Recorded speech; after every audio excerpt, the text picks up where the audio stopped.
Hello, everyone. Can you actually see the screen? Just confirm on the chat if you can. Not sure if the people who are online, not yet. Okay.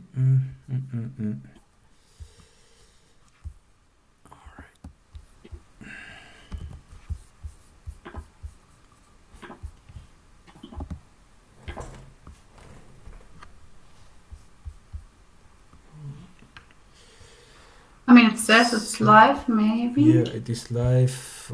Checking just to make sure that things are there.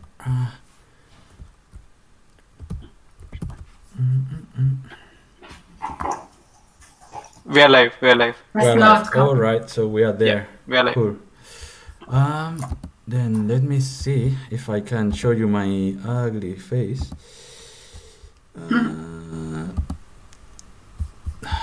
Not really. Okay, there we are. Okay, so first of all, thank you everyone for joining online. This is actually like a milestone, dream milestone that I always wanted to try, which was basically joining different communities. So today we're joining the community of the GDG Innsbruck and the community of the GDG Munich, and we are doing this mostly because of the circumstances that we are having at the moment, right? So everybody's at home, everybody's invited with 1,000 online events, and that's why I wanted to first of all thank you for spending your time with us. And second of all, it should have been the first thing, but second of all, I want to say that I hope that you are doing well in this current situation. Most probably you have many other things to do, so really thank you for joining us, and also thank you to our speakers, because without them this of course couldn't be possible. So about today's event, what we are gonna do is we are gonna have two different talks. We are gonna have two slots, first talk, second talk, and then at some point at the end we will have like 10-15 minutes for addressing the questions that you may want to ask using the YouTube chat. So there will be no direct interaction between the speakers and the audience, but I will have a look at the chat so every time. So just feel free to ask whatever you have, and then after the talks are done, we will address your questions one by one. So okay, so let's get started. So first we have Martina Kraus. I think you are based in Leipzig, right? Yes. Yeah. Okay, so Martina is GDE, so Google Developer Expert in Angular and Web Technologies, and today she has something very, very interesting to tell us about Angular and EV. So Martina, whenever you want, the screen is yours. Thank you so much, Antonio. Let me share my screen and let's start this. I'm so excited. Awesome. So first of all, Antonio, thank you so much for hosting us. It's a pretty much exciting event.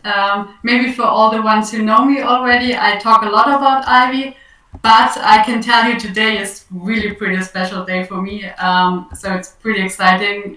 Thank you for having me here. I will talk about Angular Ivy, like as the rise of a new compiler.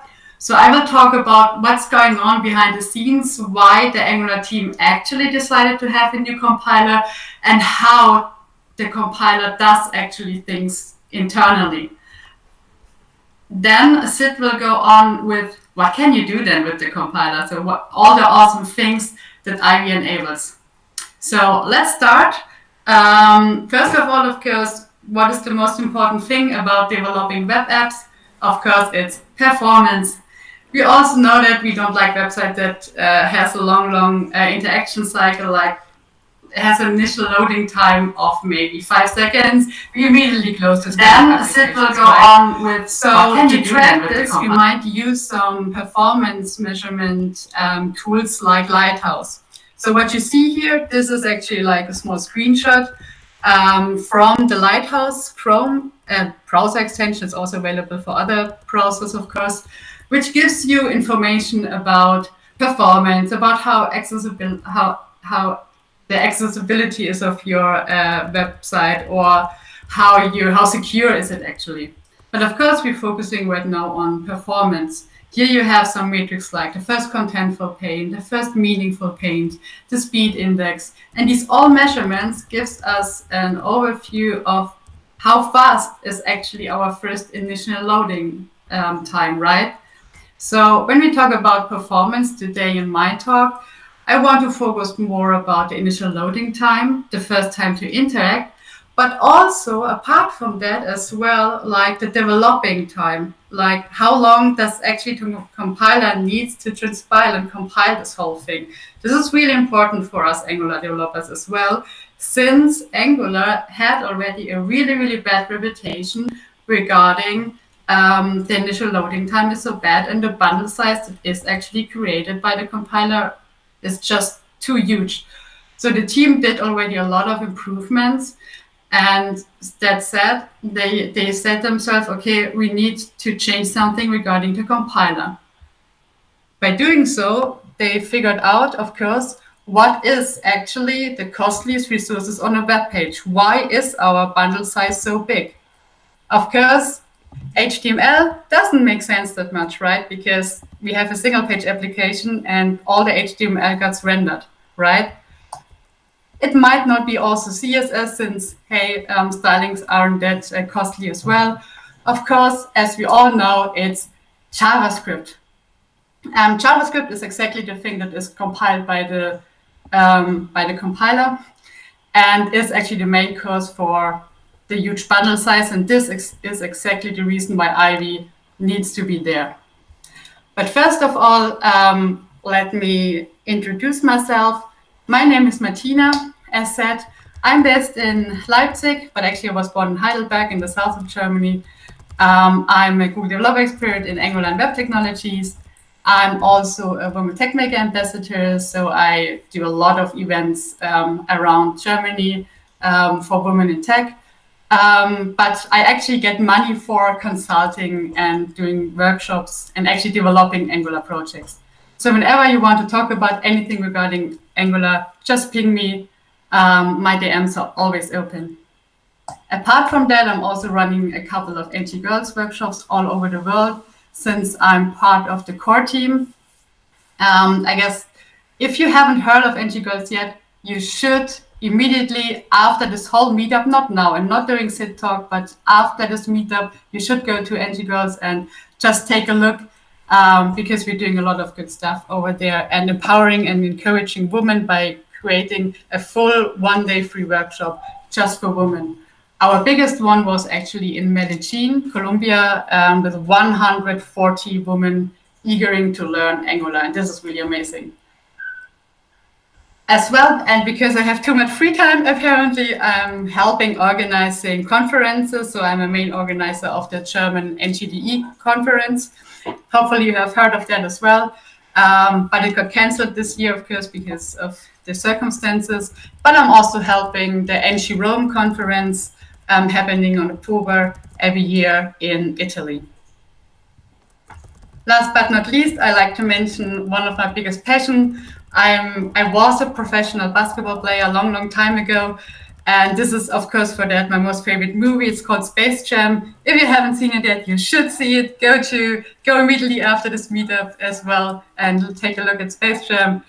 And you will find a lot of references during my talk inside this slides. Maybe you do know as well the title song of this movie. It's called I Believe I Can Fly. Don't worry, I will not start to sing, but I will definitely show you today that you can fly with Ivy. That said, let us clarify first, why do we need a compiler in the first place? Of course, as I already said, we needed to compile our TypeScript and Angular code to JavaScript code. Angular has for that an Angular compiler called ngc, and you will find this compiler inside the node modules when you create a new project. And when it's a binary, and when you just type ngc inside the terminal, you will find the whole compiled JavaScript code inside the dist folder. As well, of course, depending on the ECMAScript target version, you actually set inside the tsconfig.json. But we will take a look at this later as well. So as you see, we have on the left side the Angular declarative code running ngc. It compiles to pure JavaScript code. So this is exactly the main focus of today. This is exactly the main thing, the main task of a compiler, creating and compiling this JavaScript code over here, because this is the main cause for the huge bundle size. Furthermore, of course, the compiler takes care about the whole scoping of the ng modules, like the evaluation of the property chain, the type checking. Since we're using TypeScript, we have already a good type system. And of course, evaluating the whole, as I said, property chain, that every object, when you call a property to it, that it has actually this kind of property. Okay, I promised you today we will see the rise of a new compiler. So let's see what kind of benefits we're actually getting with Ivy. We will have it smaller, faster, easier.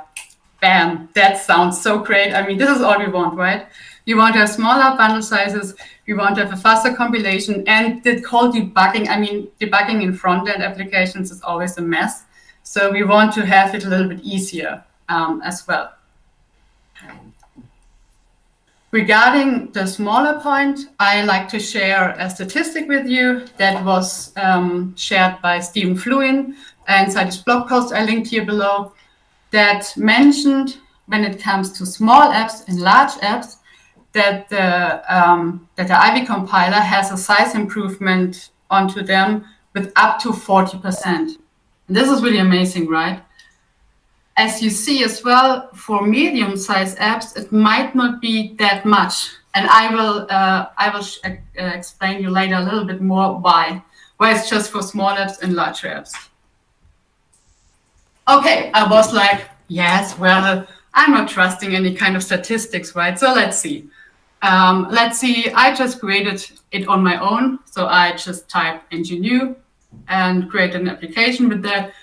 And I just run the compiler. I did it once with Angular 9 and Ivy disabled. So it takes the old compiler, the view engine. And I did it once with Ivy, of course, which is default in Angular 9. And this is exactly what I got. As you can see, I took the newest version, 9.1.2, and I had the view engine 1.3 megabyte and Ivy 14 kilobyte. And I was like, hold my beer. I want to dig into that. I want to see exactly what's going on here. And this is exactly what we're going to do now. So let's shortly switch over to my IDE. We see a common Angular application. I didn't do much into here, then just removed here inside the app component the boilerplate code a little bit. So instead of having this whole generic boilerplate that is generated, I just had a small hello world. But other than that, I didn't do anything. As you can see as well, this is the version, Angular version I used. It's the newest one, 9.1.2. So let's compile it first with View Engine and actually see what the JavaScript looks like, right? So for that, we need to go inside our tsconfig.json. I already mentioned it, since here we define all the compiler options, right? So for example, as well, the target ECMAScript version, which then will be the JavaScript compiled to. Furthermore, we see the Angular compiler options. And since in Angular 9, Ivy is already per default enabled, we need to opt out. So we need to set the flag enable Ivy to false. to really get the old compiler, the view engine. So let's compile it. By compiling, I need to run the command ngc.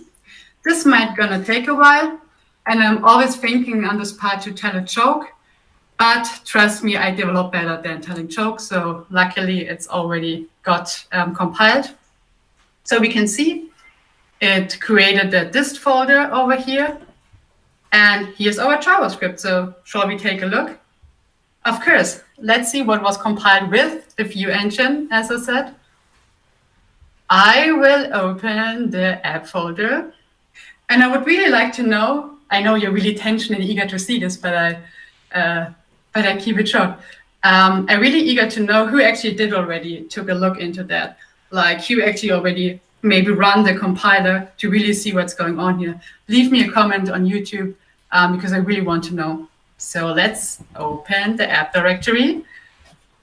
And we see so much. There's a lot that is actually being compiled, right?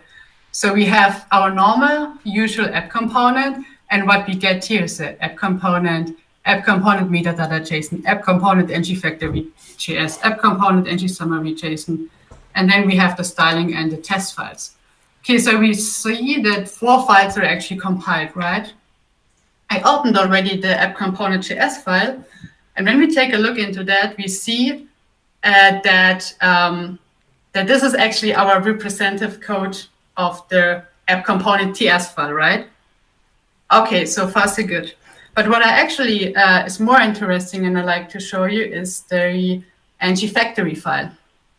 So let me shortly split my screen that it's a little bit more space. So we see that there is something inside that's called view app component, which is actually our template creation function, right? So it actually creates the template. This A1 is our core framework, and it calls functions of this framework to define an array, something like that, right? Which like maybe creates an element. This is what ELD stands for, on the index 0, and it says create a div tag. So yeah, this is exactly what we see here on the left, right, on our HTML file. Furthermore, here we see something like TED, which is for sure our text node, which starts with hello. And then we will have a lot of more regarding, of course, the text interpolation, which then has the title inside. I don't know about you, but this looks so complicated. So let's better close this fastly again. Let's see how Ivy is actually compiling this whole thing. Remember, we have 4 files over here. Okay, let's compile this again. I just shortly removed this folder. And let's compile it. Of course, good that you recognized it. Of course, first I have to remove this flag again out of the tsconfig.json. Otherwise, I would receive exactly the same thing, right? So let's remove this tag again. So we have it compiled by our default compiler, Ivy. So let's see what's going on there, what will be compiled here. Running ngc again. And unfortunately, I still don't have a joke because it's desperate. I'm hopeless regarding jokes, trust me. So there's, again, another dist folder. And now we will find here inside our whole JavaScript source code that is compiled by Ivy. So let's take a look. Yes, source and the app folder. We have 1 file. That's amazing. Let's take a look what's actually inside this 1 file. And let me shortly prepare it and split my screen again to take a further look. This looks cool. So the first thing I like to mention here is the new static property that was actually introduced by Ivy. You can see it here with the Theta CMP and the Theta FAC. That means every class now has, or every building block has now something called static property, which has the whole definition of its own. Like as you has already recognized, we have here a function that's called define component, and it's called by the I0. Maybe let's shortly replace that. It's a little bit more readable. Okay, so far so good. So these functions are called directly of the framework. So we see here's the type, the selector, some information regarding the constants and variables we declaring here. And this is really interesting over here. We have a function for the template. So here inside, we have the whole information, how this component is actually rendered. We see something like rf and 1. rf means rendering flag, like rendering phase. If the component has a rendering phase, and if, maybe you already think of that because you're really smart, and if it's like the first initializing phase, then it creates this whole element start, creates this div on the index 0. We create a text node on the index 1, and we, of course, need to end the div tag we created over here. So far, so good. On the second rendering phase, we have actually our change detection, our update, right? So 2 is like a key for init and update, like 1 and 2. And here we see, let's take the thing on index 1, which is our text node, and then interpolates this. A simple string interpolation, which has the title inside, which we are getting from the context that is coming into here. That looks pretty straightforward, at least in my opinion. Don't get too much confused about this theta signs. There's a rumor that they introduced a theta sign because it looked like a stop sign, and a double theta sign really means, trust me, you do not have to touch this, and maybe even you should never touch this because it will be generated by the compiler. But you, of course, and Sid will show it to you, still use these functions as well. It's just like private API, do not touch it. We will maybe make all of that sooner or later official part of that. So I don't know about you, but this looks really, really straightforward and really readable. Plus, we see something here that wasn't there in the view engine, that the whole functions, element start, element text, are actually called directly from this template function. Keep that in mind. I will come back to this point shortly again later. So now I was pretty convinced. I thought like, okay, I mean, like with the view engine, we had 4 files that are compiled by the view engine. And with Ivy, we just have 1 file, right? So I thought, okay, of course, this is the reason why everything is smaller. But no, that was not the main reason. And then, and please stay calm, I have to tell you something. The view engine is not tree shakeable. What does this mean? First of all, for those of you who doesn't know anything regarding tree shaking, it basically just means that you tree shakes all the code away of that is not used, like that code elimination. Of course, why should something be compiled inside the final bundle when we're not using it? So more or less, View Engine does not shake it off like Taylor Swift. Again, I'm not starting to singing. Trust me, I better not. But how's that? I mean, why?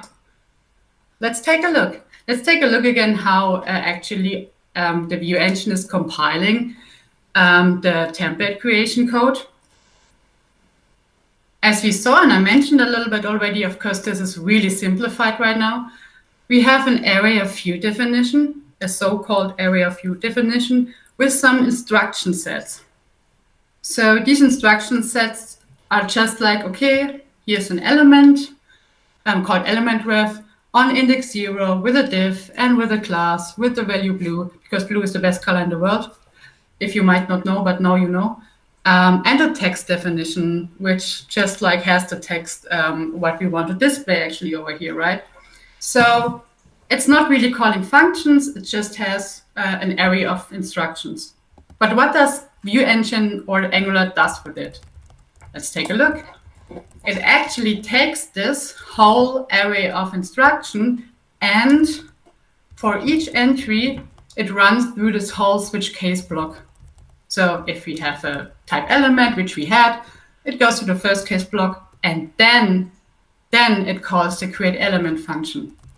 The second was a text definition. It goes to the second case block, and just right then, it calls the create text function. And here, we will never ever go to the create pipe instance function, since we don't use a pipe, right? You might already think, yeah, but how can the compiler then know during compile time which function is called? Exactly. And this is exactly the reason why view engine is not tree shakeable. The compiler can't know during the compile time which function is eventually going to be called, right? And I simplified this here a lot. And you can take a look into that. Just search for this create view nodes function inside the compiled Angular core code. You see that there are over more than 150 case blocks actually. So there's a lot that actually eventually will be inside your end bundle, inside your final bundle, when you compile it with the view engine. That said, this is exactly the reason why Ivy has so much impact on smaller apps, because we don't use all the functions of this instruction sets, right? But we don't use them.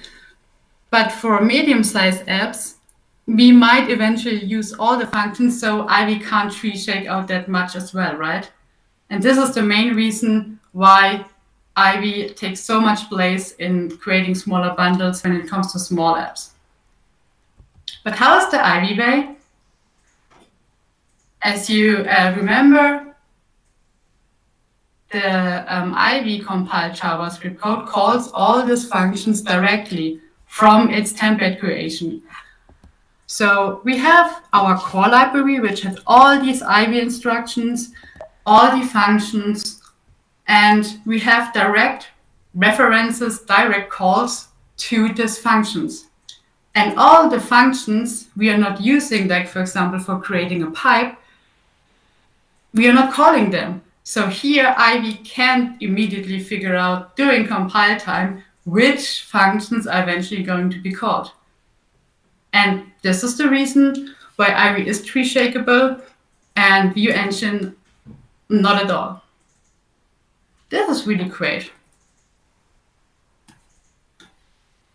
Going over to the next point, I like to talk a little bit about the faster compilation, since I don't know if you saw the keynote of Kara Eriksson, which is, by the way, the team lead of Ivy, and she's so awesome and amazing. You should watch every single talk of her. She mentioned that together with Basil, they actually reach a compilation optimization of, regarding to speed, of 40%, 40. And this really blew my mind. It's really amazing. But how are they actually going to do that? Yes, okay, they compile one single file. Yes, it's pretty easy, of course. You have, instead of having 4 files compiled, you just have 1 file compiled. Yes, okay, sounds reasonable, sounds like a plan. But they did even another thing. They focused on a principle that's called locality principle. That said, it means the component has all the information for being compiled. Yes, just doesn't it have it? Doesn't it need it? I mean, what? Okay, let's take a look into that. Yes, indeed, the component does have all the information that's being compiled, but even more. Like we're seeing here again, the view engine compiled JavaScript code. And we are using, in this time, even an ngIf, like structure directive. And behind it, you see something like view container ref and template ref. This isn't the dependency of this component. So as you might guess right, it's actually dependency of the ngIf. why the hell does my component needs to know the dependency of its dependencies?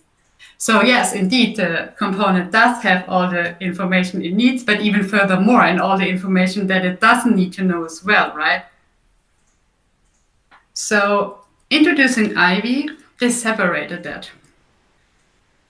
They had this clear definition of, okay, we have our instruction, we have our own creation with a static property for an ngIf, and whenever a file, a component needs this ngIf, we just write it down, like we just compile it like that. We just say, okay, I want to have this ngIf.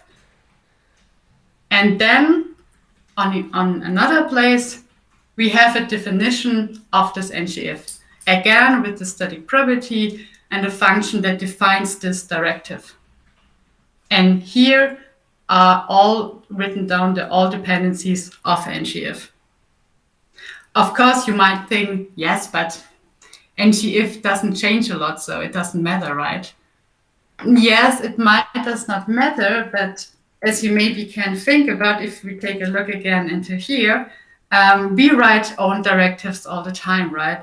And whenever maybe a dependency of our own directives changes, we need to compile all the components again, which actually has our directive.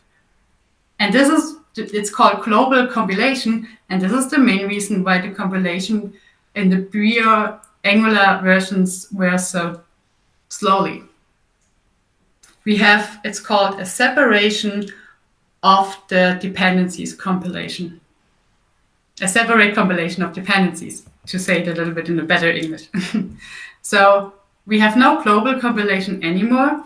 And it's even more, and this is something I'm really excited about as well. Since we now have the separation of compilation and we have this clear API, we can even think about already shipping pre-compiled code that are already compiled ahead of time inside our Node modules, like to our application, right? So that our application doesn't need to care at all about the compilation of our Node modules dependencies or whatever. They are already pre-compiled and I don't care. I can just use them whenever I want and whenever I need. And the modules are already compiled. And this is something that it's not really there yet, but eventually going to be happen. And this is really exciting for me, actually, because I don't want to compile all the Angular material modules again and again. It's really bugging. So it might, eventually it might make a lot of sense to do so. Okay, let me focus. It's really nice. Just to say that it's really nice. Even Bugs Bunny says it's really nice. So coming to my last point, that it's way, way easier to debug with Ivy now. I will not dig too much into that because this is a part of Sid's talk, and Sid will talk about a lot and will actually show it to you as well. But just let me mention couple of points. Since we have this way cleaner API, we can actually read the code really easier. Maybe you thought, yes, the view engine code wasn't that bad. I mean, come on, you're just crying. Yeah, but trust me, if you take a look into that a little bit longer and you're really trying to figure out what's wrong here, it doesn't make fun, trust me. It is not at all. As well, since we have this more readable code, we have a huge improvement of the stack trace. To show you just one example, for example, how it looks like before and afterwards with our most awesome favorite error message, expression change after it has been checked error. And Sid will tell you later how to get this error and how to solve it now with Ivy by debugging. But here you can see that actually we see exactly the app component template right here, which is the function that is eventually going to be called to create our template. So they made a huge improvement regarding the stack traces. And always when I have to take a look at this expression change after it has been checked error, I always think that we Germans are really good into putting a lot of subjects behind each other and creating these big, long, huge words. But after reading this, I always have to laugh about that. So apart from that, they introduced another awesome, great thing. And as well, it will be shown practical by live coding, but today has been released an NG object. With this NG object, trust me, all your problems will be gone forever, almost. We have an NG object with you can actually get, for example, the component inside your DevTools and doing whatever you want, calling a function, changing a variable, changing an entry, calling the whole change detection cycle again and again, and really making all changes on a component and to actually help you to figure out what the hell is going on inside my component. It's really amazing. Another thing I like to mention before I sum up is the actually the backwards compatibility. Since, of course, it's really difficult. I mean, like, the compiler is the heart of everything, right? So we can't just okay, we have a compiler, we don't care about anything else, we just throw away and now do whatever you want. You just have to go to the new compiler, take it and shut up. No, you can't do that, of course.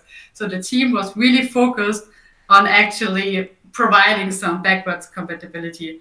So what they actually did is introducing two compilers. There is the NGTSC compiler, which is the normal Ivy compiler, which compiles, surprisingly, Ivy compatible code. And furthermore, they introduced something that's called NGCC, which is the Angular compatibility compiler.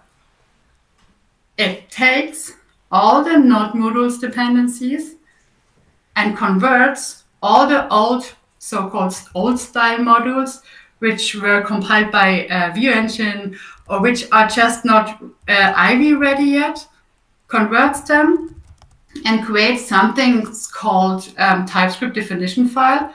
So whenever you might run your NGC or like your compiler, you build it, you can maybe take a look shortly at the package during the node modules, and you might find something inside the packages that's a directory like __ivy __, and there inside is the TypeScript definition files that then the Ivy compiler can actually read, understand, and compile. And this is what they really took a lot of care of and really introduced, and it's really, really important. And I would really love to encourage everyone to enable Ivy, because it's a great thing. I know everyone was waiting for it, and now it's finally there, so enable it.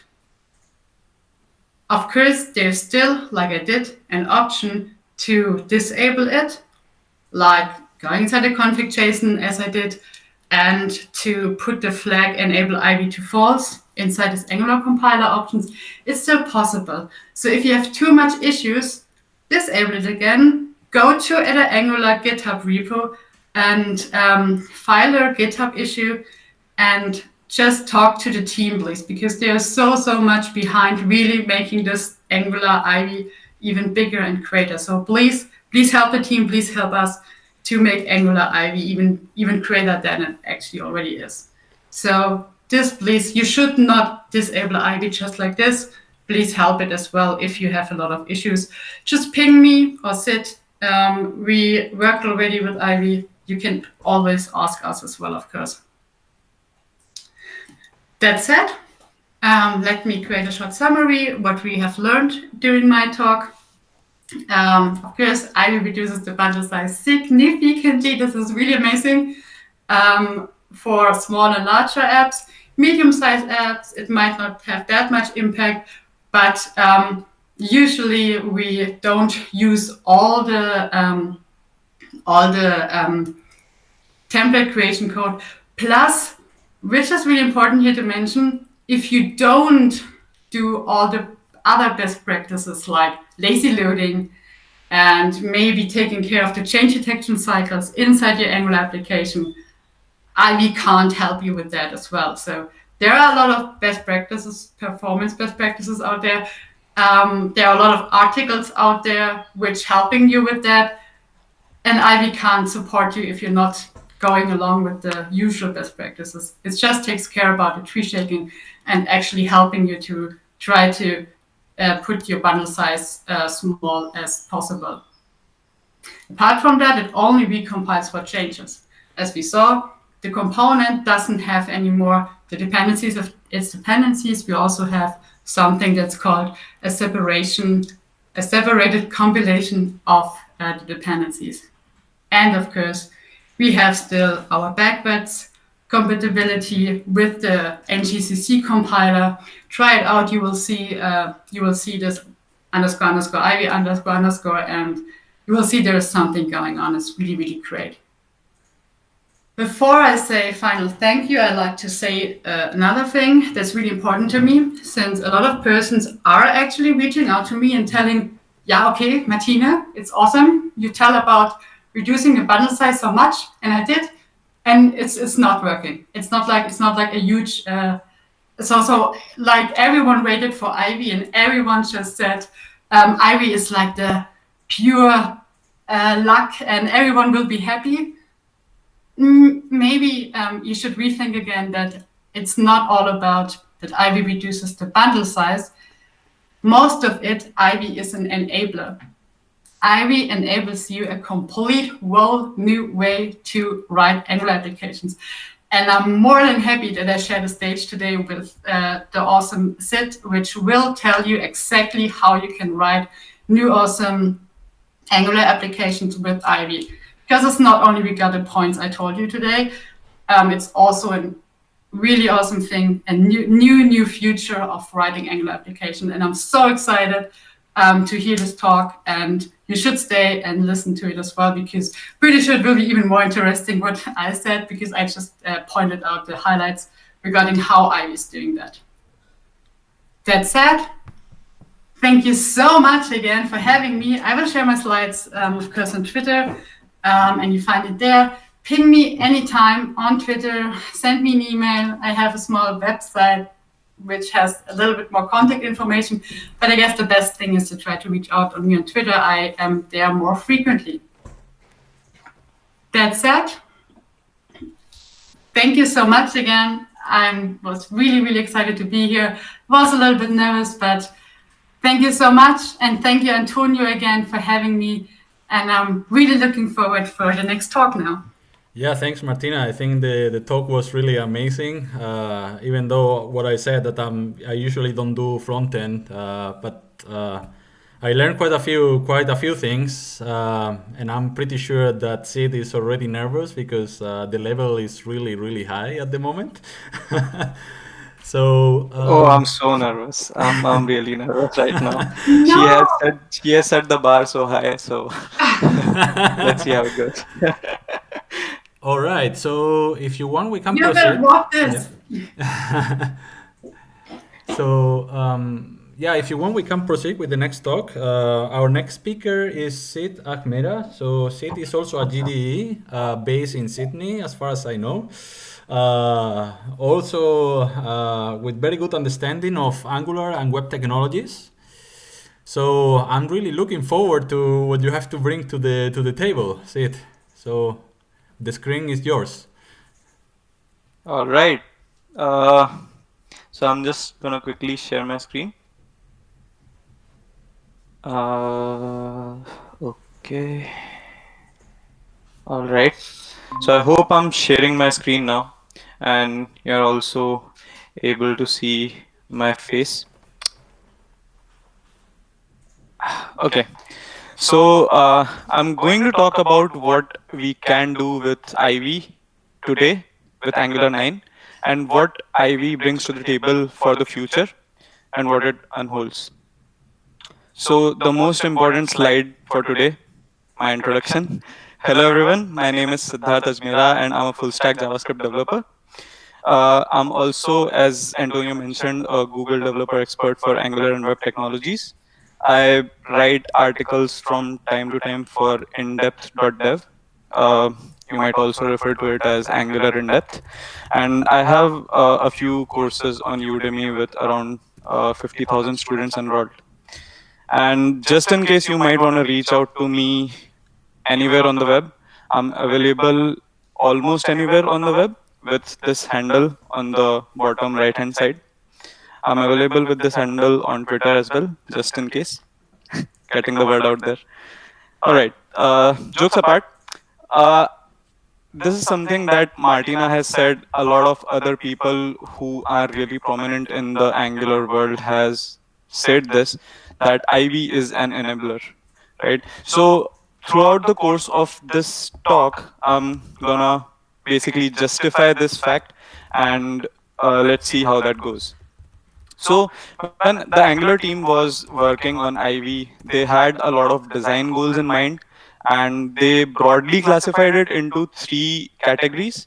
Uh, it was all about optimizability, incrementality, and flexibility.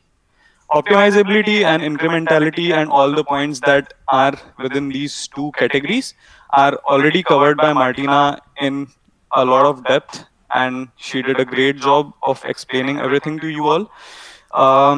Throughout the course of this talk, I'm maybe going to only consider on flexibility. So we'll consider and justify all these points that we have right here. And I've also broken down this talk into two major segments, which would be something that you can do today with Angular Ivy, and something that you will be able to do in the near future with the APIs that the Angular team is currently working on. So let's start with the present. And I'm not really going to go into theoretical details as such, as Martina has already did a really great job of at that. So I'll maybe show you a lot more code, and that way it would maybe complement what theory Martina has already talked about. All right. So the first thing that we are going to talk about is small and Sorry, meaningful stack traces. Sid, sorry to interrupt you. I think you have YouTube on. If you can mute it or close the tab, Uh, because there is some echo at the moment. okay. I'm not sure why that is, but I don't have YouTube on. Maybe a phone or something.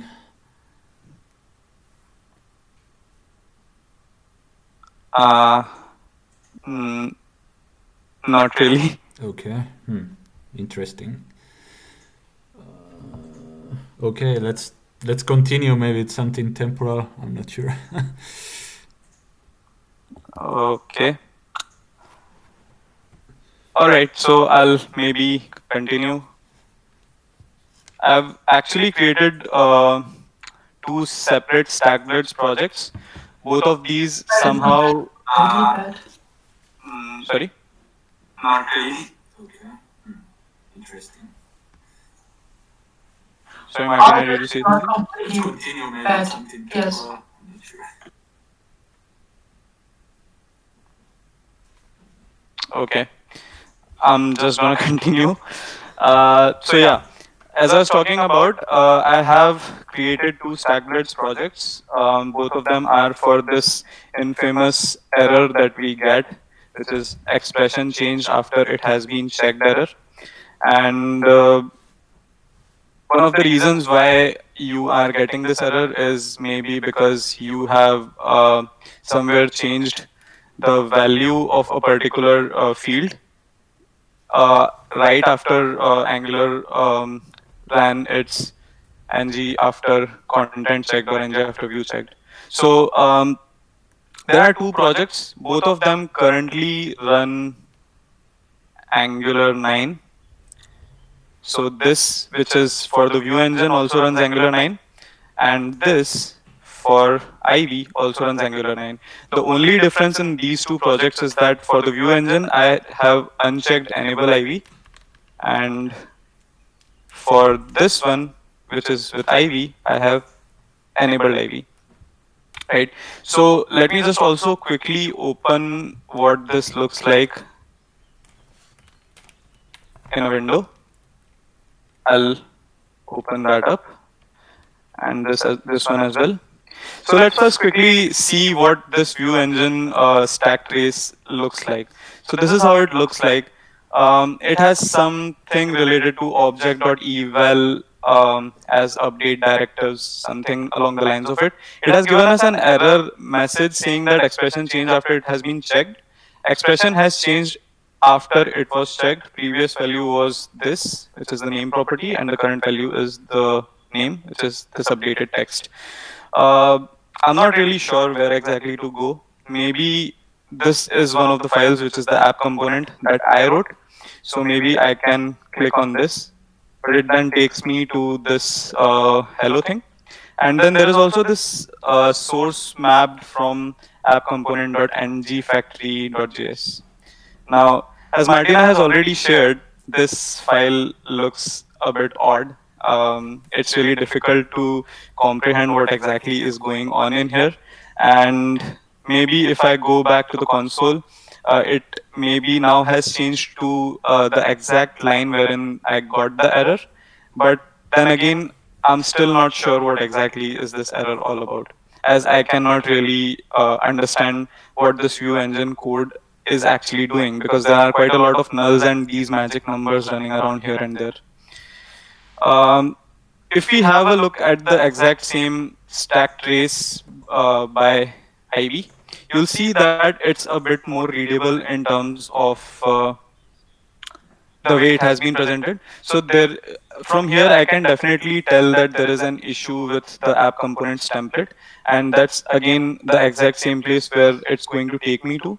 But then, if I click on this app component.ts again, it's going to take me to the code that was generated by Ivy, and Ivy generated code is a bit more readable in terms as compared to the view engine code, as you can clearly see, right? So if I now go back to the console for this Ivy project and then click on this line, it takes me exactly to the place wherein there could be an issue.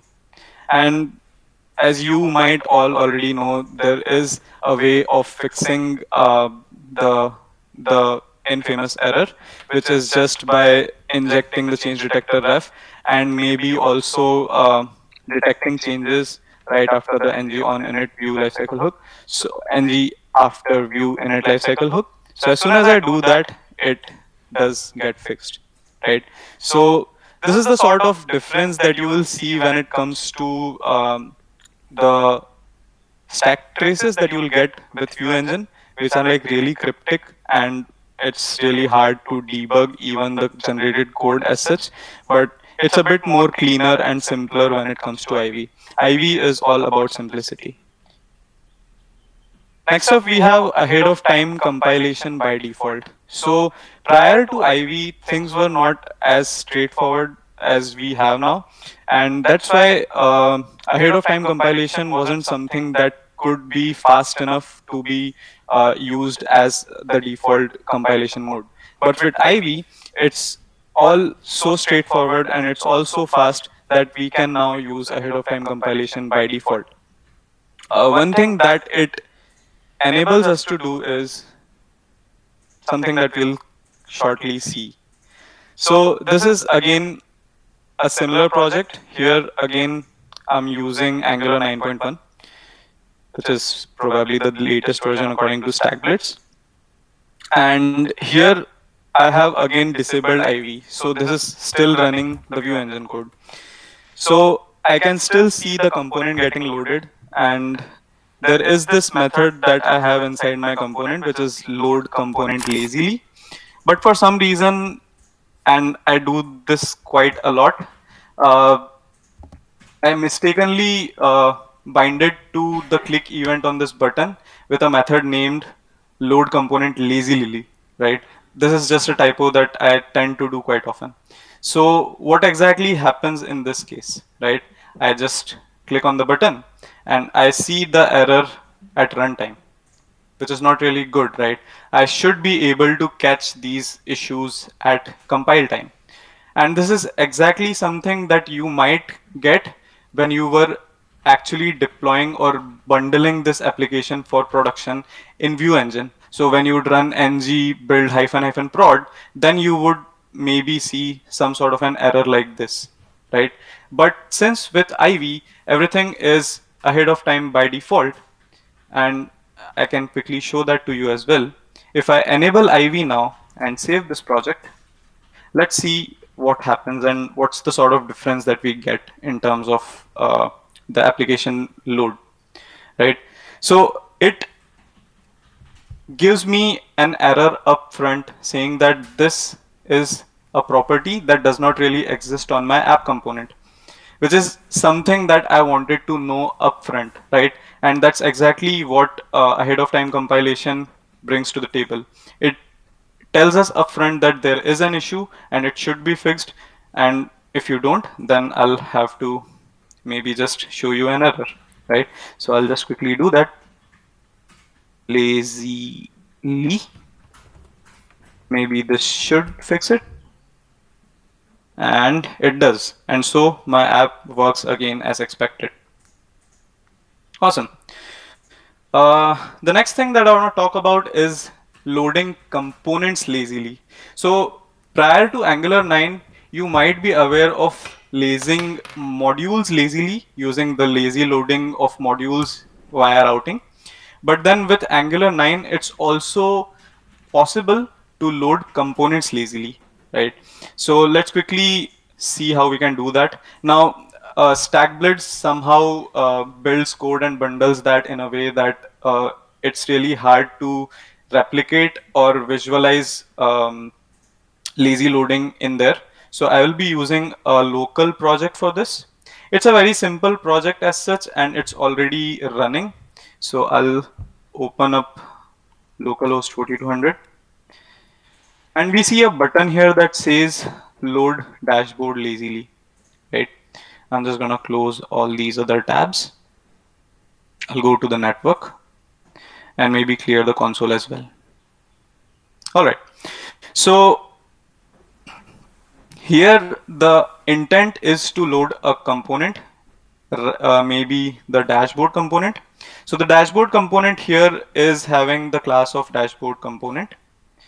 But if you have a look at the module file, which is the app module right here, you'll see that I have not added it to the declarations array. So definitely my Angular module is not going to have any idea about what this dashboard component is all about, right? The next thing that I do is inside my app component HTML, I'm just having a button, and on the click of that button, I call this method load dashboard lazily, which is, and let me just get rid of that as well, which is this method right here,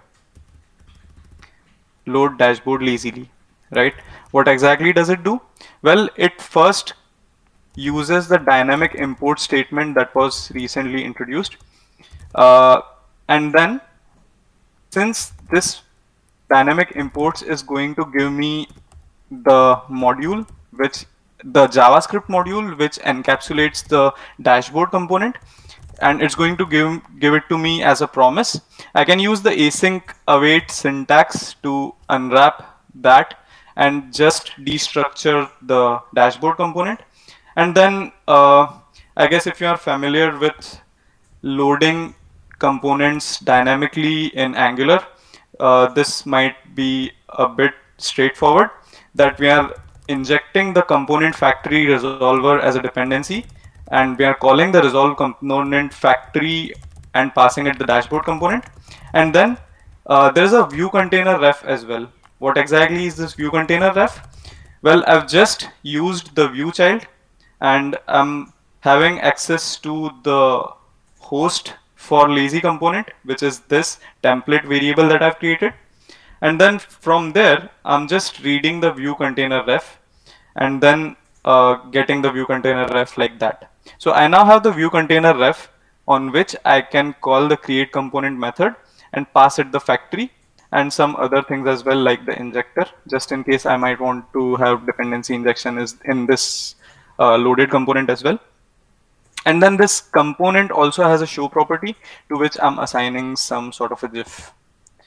And with that, you'll see that since this is a lazily loaded component and it gets loaded on demand, until and unless I click on this button, it is not going to get loaded as a part of the JavaScript or as a part of the initial chunk or bundle that was loaded, right? So only when I click on this button, I see that this request for downloading the dashboard component went off, and it then downloaded this particular component for us, right? So this is something that can be done now. We can now dynamically and lazily and on demand load components. And this is pretty cool when you think about it in terms of an application wherein you might have a chat box, and this chat box is exposed as a component. But then without Angular 9, you might have to wrap that inside an Angular module and then lazily load that Angular module. But with Ivy and Angular 9, you can now lazily load this component as well, which is pretty great. The next thing that I want to talk about is something that Martina mentioned in her talk, which is this ng object that you generally use for debugging purposes. And it's always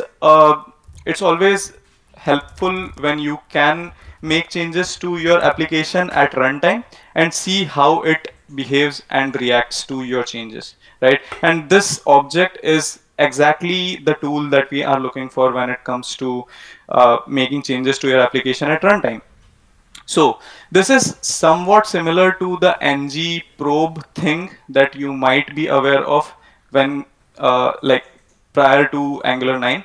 But with Angular 9, you get this ng object. This is something that you, by the way, just would get in the development mode. So while you are developing, I can just type in ng on the console. For some reason, it's not typing.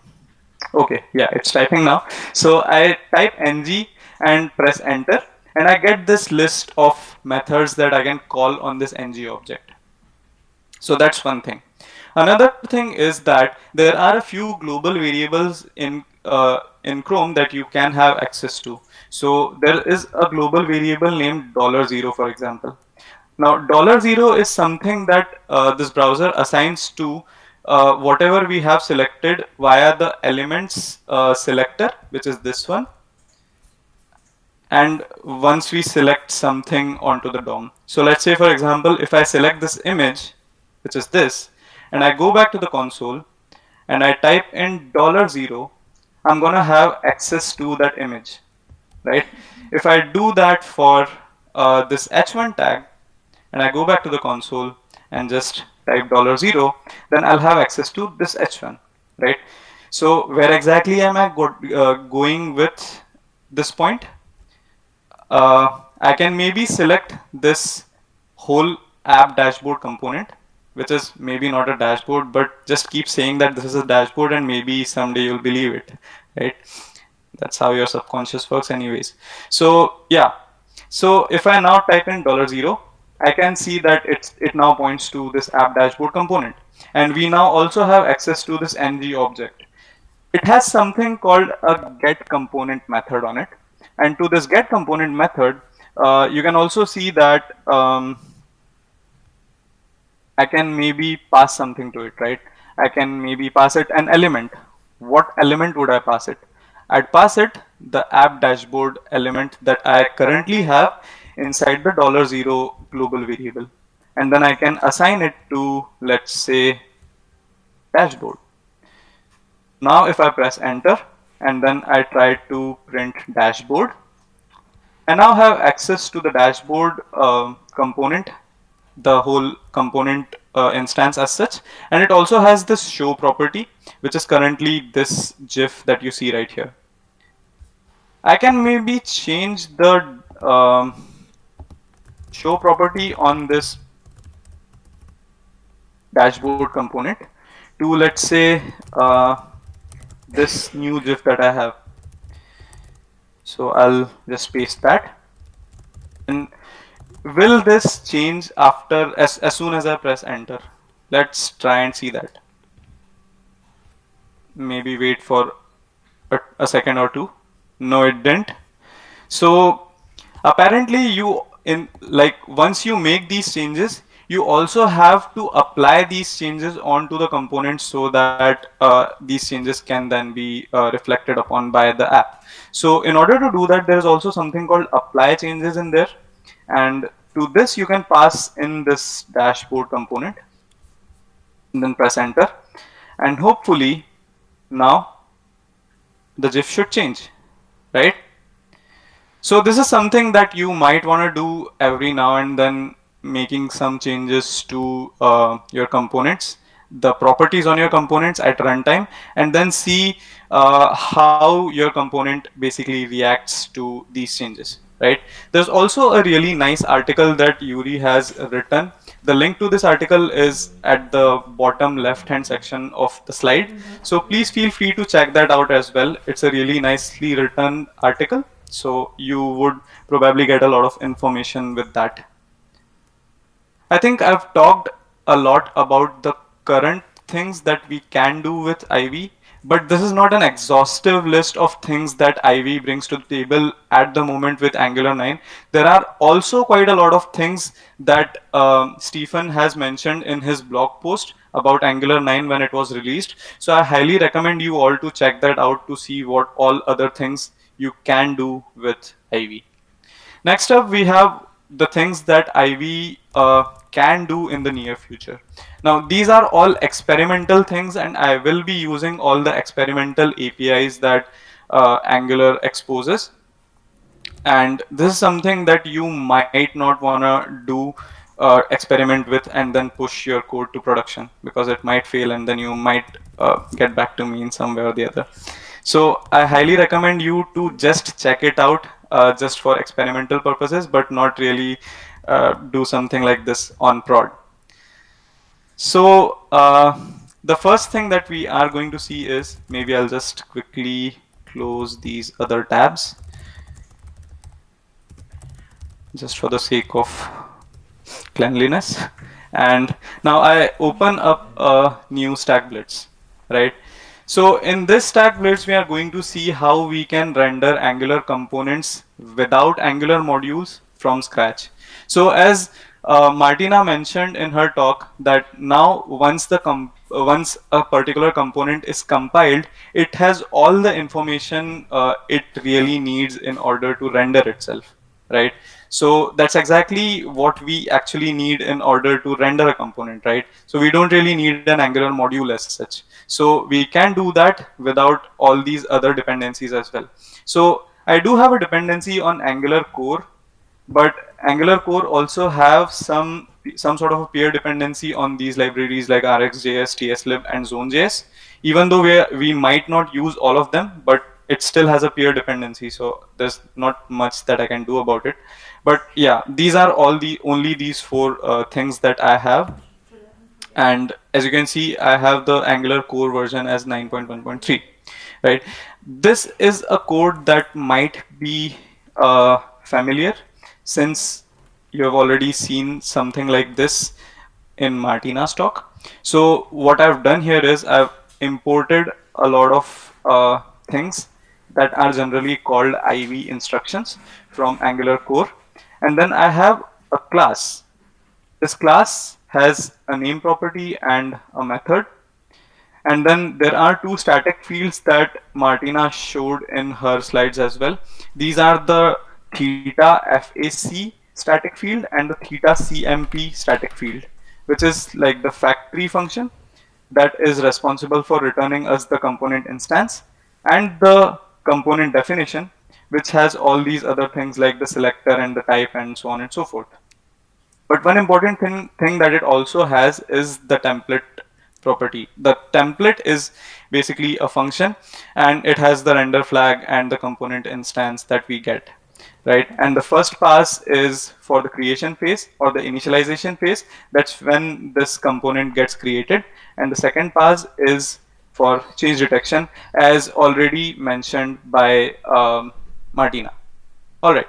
So now, let me just quickly also tell you what exactly are these IV instructions doing, right? So there's this element start that starts an h1 tag, and it is stored at the 0th index. Then there is a text that we are binding to it inside the first index, which would be right inside that h1.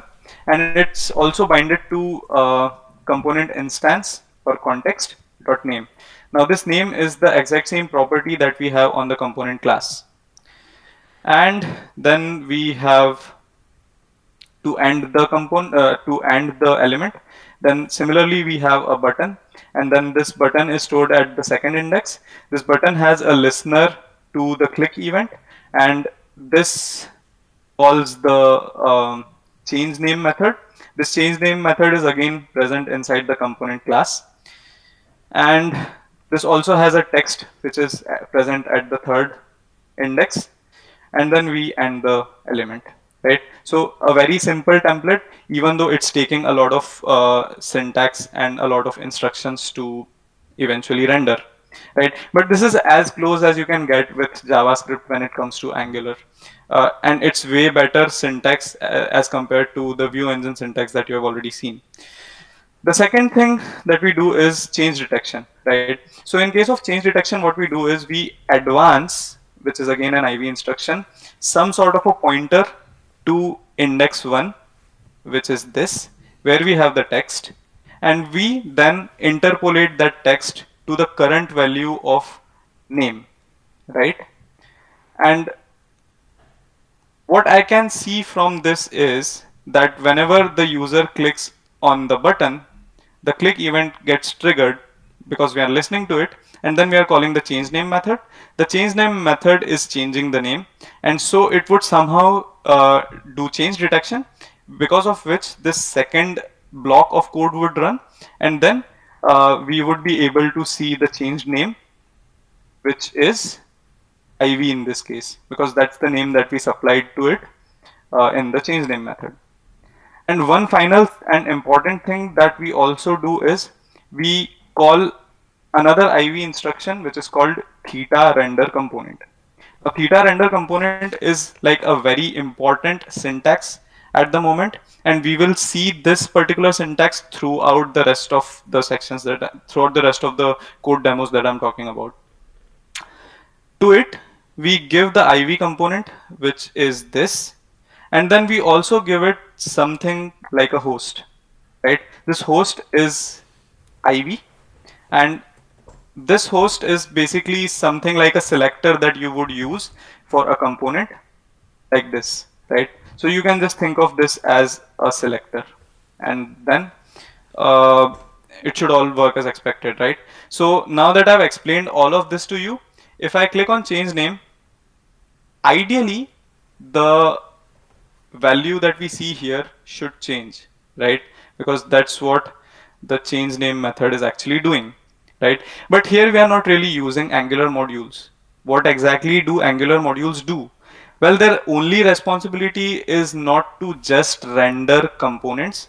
Their responsibilities also include things like dependency injection and change detection, which they do with the help of Zone.js currently, right?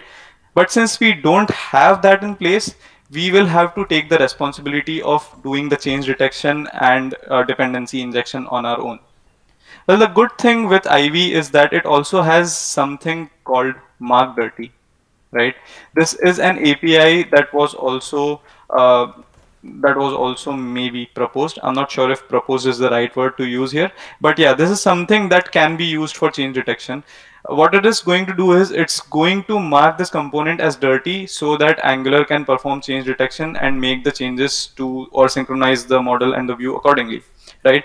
So if I just run change detection and mark this component as dirty, then if I click on change name, I would see that the name changes, right? So now change detection is working as expected, which is something that we expected it to do, right? So far so good. Again, I just want to point out that I don't really have any Angular module here anywhere. There is just one TypeScript class, and then I'm calling the render component API with that TypeScript class. That's all that I'm doing here, right? And it's all happening just from Angular core and a few peer dependencies that we had. So I'll just give you 5 seconds to actually visualize this and realize how powerful this is, right? And once you do, we can get back to the code. Now the code does look a bit more complex, and it's something that you might not want to type again and again. It's also really error prone. There are a lot of thetas in place and whatnot. right? We might want to do something that we are used to, right? Just defining some sort of a template, some selector, and let Angular take care of the rest, right? So that's exactly what we are going to do next. We are going to render the exact same component that we did right now, but with the help of compiler. As you can see here, we don't really have the compiler, right? So let's use the compiler now and see how that turns out to be. It's going to be really easy when we are using the compiler, because now, so this was the one without the compiler where we are doing everything from scratch. This one is where we have also added the Angular compiler as a dependency, and that's also something that I'm now injecting or importing inside my index.ps, right? So now what I'm doing is, this is the exact same metadata that we pass to the add component decorator. So the add component decorator metadata includes things like selector and template, right? So that's exactly what we are creating here. And then I have this component decorator, which is something that I'm importing from Angular core, the way we are used to. And it has a few methods. Just this additional mark dirty method, because, or mark dirty IV instruction, because we need a dependency, oh sorry, we need change detection, right? Now the only thing that I'm doing now is I'm just calling the compile component IV instruction and passing it this TypeScript class and some metadata. What this call to this IV instruction would do is, it would just translate whatever we had in here to a code that looks similar to this, right? Similar to the code that we wrote initially from scratch. And then we are simply calling the render component as well, like the way we did this for the initial phase, right? And if I click on change name again, everything just works as expected. But here you can see that it's a bit more simple now. I have the template and the selector as the metadata. I'm passing that metadata to the component.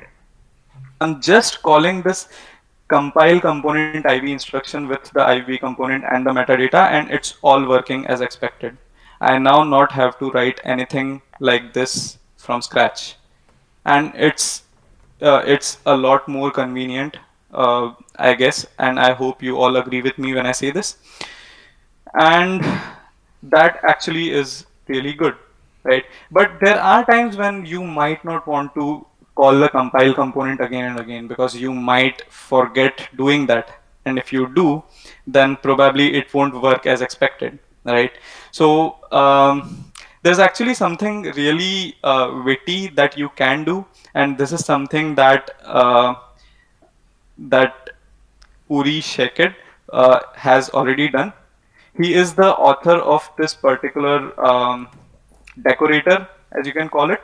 So what this decorator does is, it simply takes the metadata and the component that we get, and on that component it calls the compile component, or it calls the compile component IV instruction with that component and the metadata.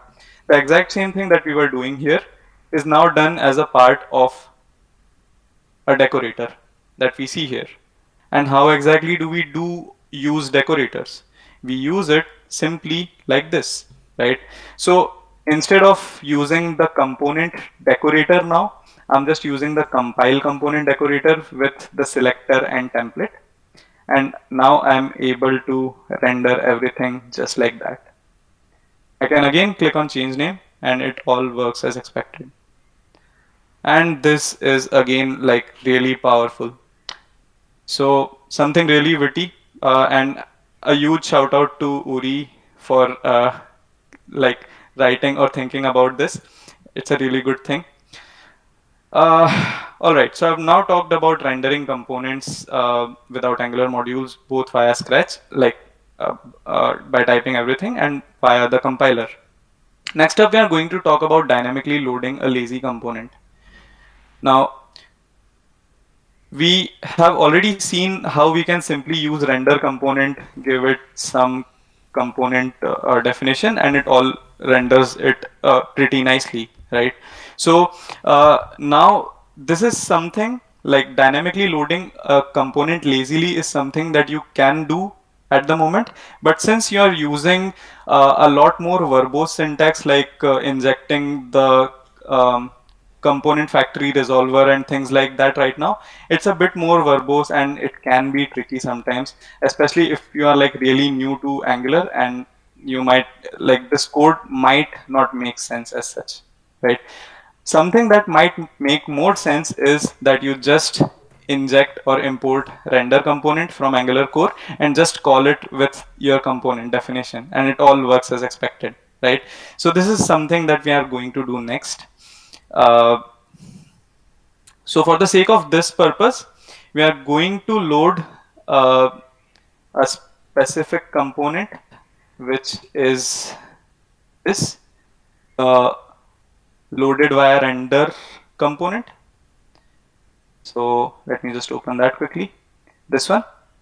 And I will also open up the app module, and you can see that again this component is not available as a part of the declarations array, so it won't be bundled as a part of this Angular module. But I am getting this error because since I have not added it to the declarations array, Angular has no idea what this particular tag that I'm using looks like, this one. Right? So in order to suppress that error, I'm just going to make the schema as no error schema. And now what I'm doing here is I'm just calling the load dashboard lazily via render component, which is again a method similar to this load dashboard lazily component. This is again doing the exact same thing. It's just calling the dynamic import statement, passing it the path for this component that we want to load lazily, and then we are simply calling the render component, just like that, right? And again, I already have this tag present right here. So I'll just save this and let's go back to the app and see how it looks like. So I now see this second button. I'll just clear console and everything else. And if I click on this button, I see that a new request, a new network request went to download this component and then render it onto the screen like this, right? Again, I'm not really using the component factory resolver and whatnot in this case. I'm simply using the render component IV instruction, and that's it. It is as simple as that. And as you can clearly see from this example, IV is making things a lot more simpler, and this somehow improves and enhances the developer experience as well, right? Another thing that we already saw was this host property. So I feel that this particular selector that we are using is a bit long. So just in case I wanted to use some other selector, maybe anything, like literally anything here in this case, I can also supply a host property to this second argument, which is like some sort of a metadata. And if I save this and go back to the app, it should still work as expected. So if I click on the render component, oh, something failed. Let's go back. Okay, I probably didn't save the HTML, so I'll just do that once again. Go back to the network, clear everything. I click on this, it loads the component, and then it renders in here. And as you can also see, this component had this ng on init lifecycle hook. If I just open the component right here and maybe get rid of this. This component also had this lifecycle hook, which is ng on init, and that get called as well, right? But so that is again something that can be done.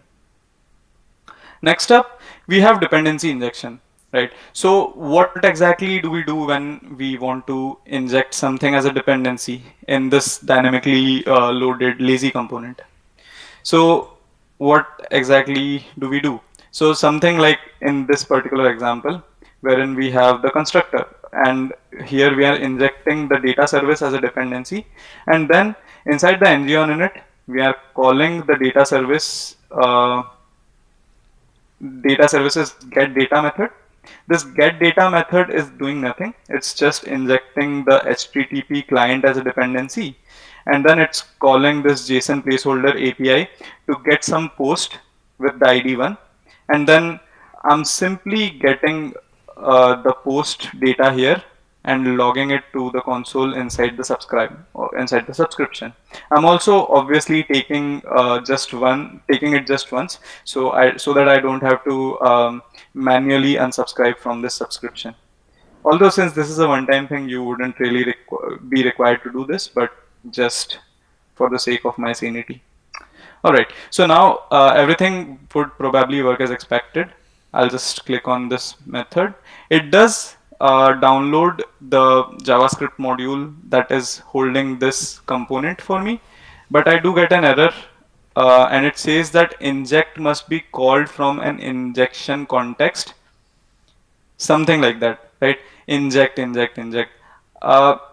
Whenever I see this thing, all I can think about is dependency injection, right? So there probably is an issue with dependency injection, and it does make sense, right? This component was loaded lazily on demand, but it was also loaded dynamically, right? So it might not have that injection context that would be required to inject this data service as a dependency, right?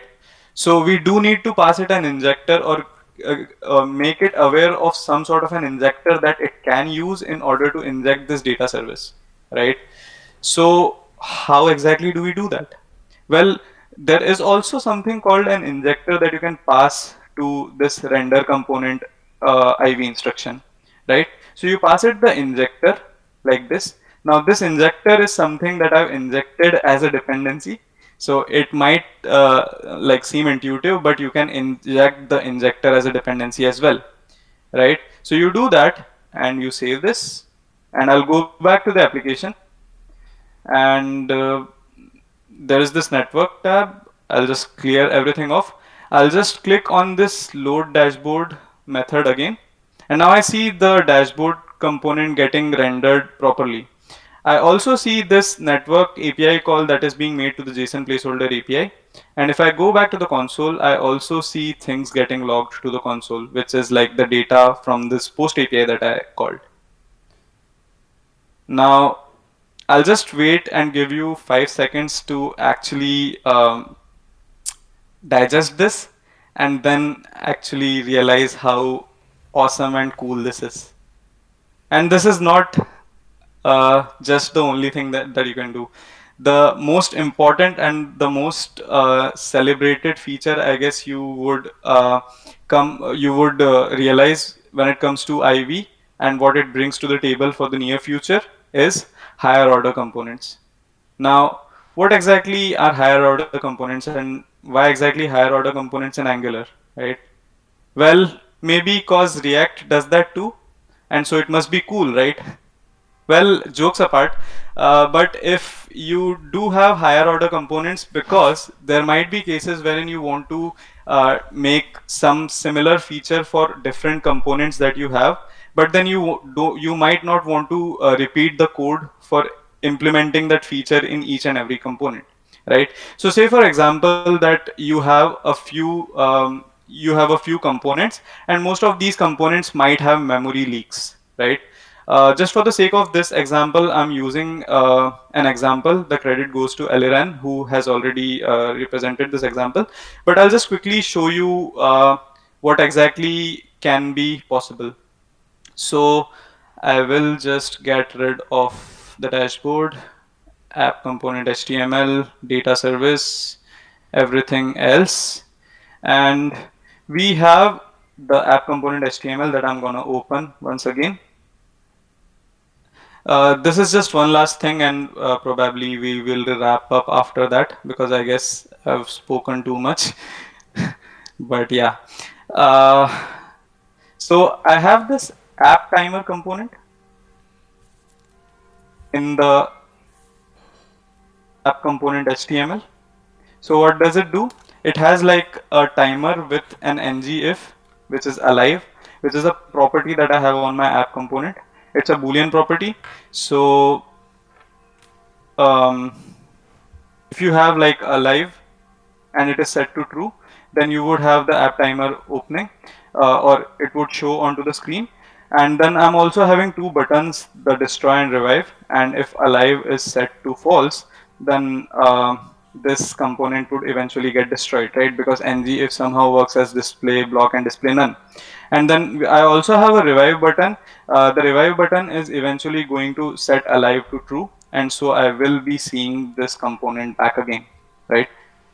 As simple as that. But inside the component itself, I have a counter which is of type number, and there is a timer that I'm using, which is an RxJS creation constructor, wherein I'm making some sort of a timer every 1 second, and then this gives me an observable, as you can see here already, which is of type number, and I'm just piping through it and tapping in so that I can log whatever it returns to the console, and then I'm also subscribing to it, right? And inside this subscription, I'm just setting the counter property, which I could then render onto the template like this. There is an ng on destroy as well, so that we can log the count at which this counter stopped. So at the moment, this looks something like this, wherein I'll just reload this.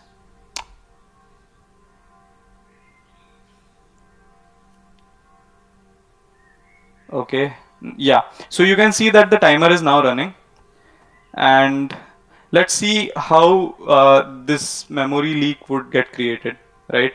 So if I click on destroy, I see that the counter stopped at 18, but then I can still see the counter running, right? And it's still tapping, right? So there is some sort of a memory leak in place. I can click on revive, so that now a new counter starts, and you would see two sequences of numbers getting incremented by 1 after each second. I can click on destroy again, I can click on revive again, and you would see 3 streams, and then 4 streams, and so on and so forth. And this is how exactly you would create memory leaks, right? So how exactly do we stop them? Well, generally what we do is we can either unsubscribe to this explicitly by calling unsubscribe method on this subscription. We also do something like create a subject, and then inside the ng on destroy, complete that subject, and then that would eventually automatically close the subscription for us, right? Because we are then using the take until operator inside the actual subscription, so that it unsubscribes automatically or somehow closes the subscription, right? But doing all that, let's say if you have like n, not say n, but let's say 20 components, and you have these 20 components with subscriptions, and this is actually a pretty realistic use case when it comes to like real world applications, wherein you have 20 components, and these 20 components need to subscribe to some data. So how exactly do we like get rid of memory leaks in that case? We can either do this exact same thing, wherein we are manually unsubscribing from all these components every time, like these 20 times, or what we can do is maybe create some sort of a generic solution which would then cater to automatically unsubscribing from these subscriptions, right, when the component is destroyed. So this looks like a perfect use case for a higher order component, right? What exactly would a higher order component be? Well, you can just think of a higher order something as something that eventually calls something or returns something, right? And just replace something with a component. So a higher order component would be a component that that would return some other component, right? Or maybe the exact same component but with some side effects on it, right? So now just for saving some time, there is this unsubscriber higher order component that I've already created, and this again is based on Aliran's higher order component that was created. It's just updated with the Angular 9 syntax. So what this does is it gets called with a component definition. On it, we have this theta FAC property, which is the static field, which gives us the factory, right? So we have access to the original factory now. I just use that so that I can get a component instance. So I use the original factory and call it with all the dependencies that it gets called with in order to generate the component. So I now have a component instance. I'm also logging it for, just in case. And then this component definition also has another static property, which is theta CMP, right? This theta CMP might have something which is on destroy, which is like the ng on destroy lifecycle hook method, right? So this will get called. So once this gets called, we just check that if this component instance already has the ng on destroy lifecycle hook on it, then we just call it like this simply. And then after that, we also have these keys, right? What exactly are these keys? So I'll just open up maybe the timer component so that it's you are able to visualize it better. So here's the timer component, and this timer component, on this timer component, I'm calling this unsubscriber, and I'm also calling it with this array, right? This is the exact same string array that gets stored in this keys parameter, right? So this would have all the subscriptions. So I just iterate through them and do a for each, and then I realize that if there is this component instance and if that has this key, then I just need to make sure that it is a subscription, which is actually the responsibility of this component, right? It will pass in all the subscription type of keys to the unsubscriber higher order component, and then I can simply call unsubscribe on that and then return the component instance from the factory, because that's what the factory does, right? It returns component instances, and then from there I also return the component definition.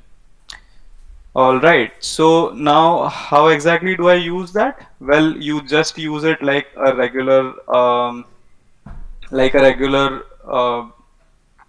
what is this called, decorator right?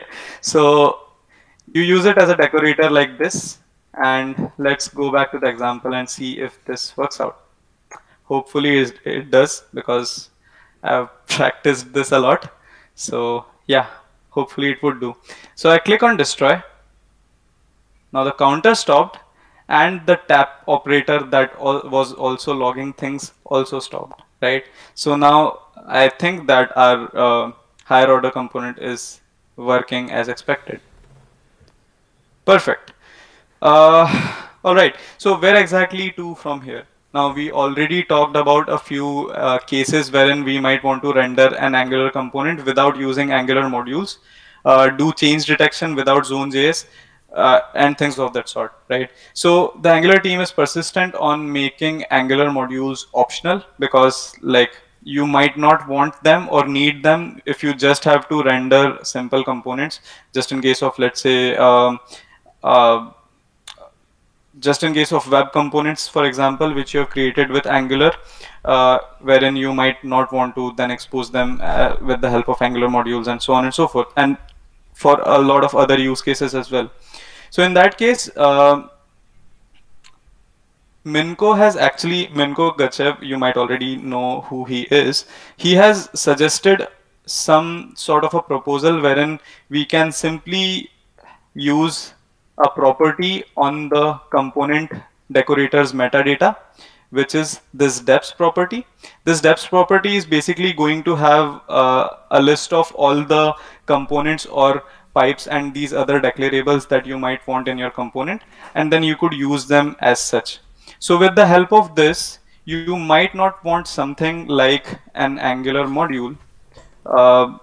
So something like this app module, not the JS, the TypeScript. So app.module.ts, yes. So something like this wherein you are actually declaring stuff so that you could use these declarables inside your Angular module, right? So that's where the whole flow is going towards at the moment. So maybe in the near future, with the help of Ivy, since it is an enabler, we will be able to see these things in action in maybe the future versions of Angular. And I guess that's it from my end. Thank you so much. All right. Thanks a lot, Sid. This was a lot of content. I think it was very well I'm pretty sure it prepared. was. Yeah. I hope the audience learned something. If not, they can rewatch again for sure. Yep, that's why we are recording it, right? Exactly. Yeah. So I didn't actually identify many questions in the chat. I'm not sure if the audience will have any questions for you too. But if not, I would say that this was really, really amazing. Okay, nothing so far. So I guess people know everything. I guess they do. Or maybe I'm the best explainer in the world. Also a possibility, yeah. Yeah. Well, nothing so far. Interesting. So actually, I had a question. Maybe it doesn't make any sense because I'm not working with this technology at all. But so it's actually for Martina. Well, or actually for both. This Ivy, sorry. Ivy. Yeah, Ivy. Ivy. You can see my level. You were mentioning before, you were talking about compiler and so on. I'm not sure if you mentioned this at all during the talk, but is it possible to extend it on your own?